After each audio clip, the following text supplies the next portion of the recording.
Avant d'être, à partir du 19e siècle, une station balnéaire célèbre pour ses charmantes maisons aux boiseries colorées, Soulac fut d'abord un lieu de débarquement pour les pèlerins venus des îles britanniques en chemin vers Saint-Jacques-de-Compostelle.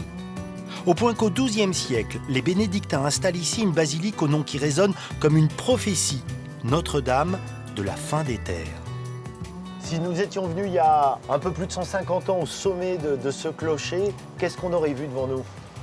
Il y a 150 ans de ça, c'était une mer de sable. Et puis au milieu de cette étendue de sable, une tour, celle sur laquelle nous sommes, qui devait sembler bien solitaire. Et ça servait de repère pour les bateaux. Quand tu dis le reste de la basilique, c'est-à-dire qu'elle était sous le sable, mais jusqu'à quel niveau? Ah, il ne restait vraiment que le fronton de l'église, la partie triangulaire, et puis le clocher. C'est tout ce qui restait, tout le reste était sous le sable. C'est à peine si on voyait les voûtes qui sortaient du sable. Donc c'était vraiment une submersion complète. L'ensemble de la communauté, tant religieuse que les habitants qui étaient autour, ont dû reculer.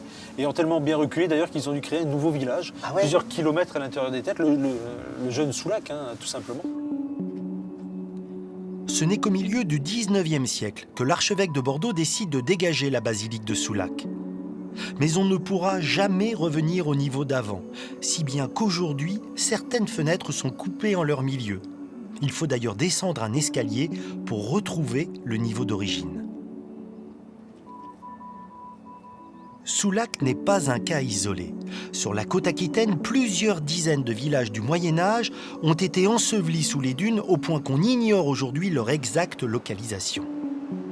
Le sable est donc comme un dragon qui avale les traces des occupations humaines, mais il arrive parfois que ce diable recrache ses proies des millénaires plus tard. Depuis une cinquantaine d'années, ces plages livrent des témoignages très importants de l'histoire des hommes dans le Médoc.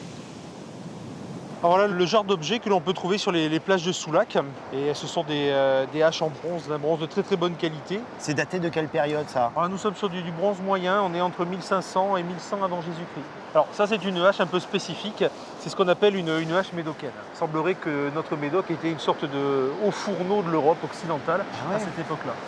Mais pour fabriquer du bronze, il faut du minerai. Ce minerai, a priori, on ne le trouve pas dans le Médoc. Alors ça, effectivement, c'est une remarque pertinente parce qu'on se retrouve avec un problème de taille.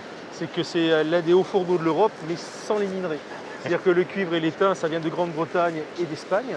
Et donc les deux matériaux vont devoir se croiser ici, sur les côtes de l'estuaire de la Gironde et nos côtes girondines. Ça laisse supposer effectivement des moyens de déplacement extraordinaires. Pour mesurer l'importance des découvertes archéologiques faites sur les plages de Soulac, il faut se rendre au musée de la ville. Les fameuses haches médocaines côtoient des pièces incroyables, comme cette stèle funéraire gauloise en bois qui pourrait remonter au IVe siècle avant Jésus-Christ. Mais la pièce maîtresse du musée de Soulac, c'est ce sanglier, apparu soudainement en 1989 après une tempête. Réalisé en tôle de laiton, ce chef-d'œuvre de la chaudronnerie est daté du 1er siècle avant Jésus-Christ. C'est un objet que nous envie le British Museum, que nous envie le Louvre, parce qu'il n'y en a pas de plus complet ailleurs en France. C'est une pièce, je dirais, unique sur le plan planétaire même.